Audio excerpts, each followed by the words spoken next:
இன்னைக்கு டெல்லியில ஒரு மினி ஷாப்பிங் பார்க்கலாமா? பசங்களுக்கு ஸ்கூல் யூனிஃபார்மும், பேக்கும் வாங்கலாம் அப்படின்னு சொல்லிட்டு, நம்ம இருக்க ஏரியா பக்கத்துல இந்த கடையில எல்லாமே ஒரே இடத்துல கிடைக்கும் அப்படின்னு சொல்லிட்டு, நாங்க இந்த கடைக்கு வந்தாச்சு. பெரிய பையனுக்கு ஸ்கூல் யூனிஃபார்மும், சின்ன பையனுக்கும் பேக்கும் வாங்கலான்னு தான் பிளானு. பெரிய பையனுக்கு யூனிஃபார்ம்லாம் செட் ஆயிருச்சு. சின்ன பையனுக்கு பேக் வாங்கலாம் அப்படின்னு பார்த்தா, இந்த ட்ராலி பேக் வந்து கிடைச்சது.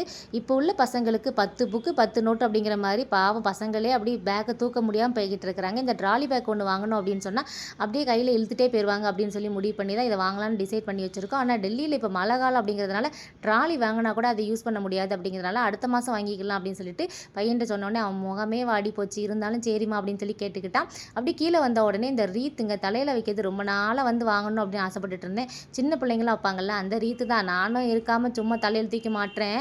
அது பார்த்தீங்கன்னா தலை முடியோட ஒட்டிக்கிட்டு வரவே மாட்டேன்னுச்சு. ஒரு வேளை தலையை பிச்சு வித்து அந்த ரீத்தை எடுத்து கடையில் ஒப்படைச்ச பிறகு தான் நிம்மதி அப்படிமா இருந்துச்சு.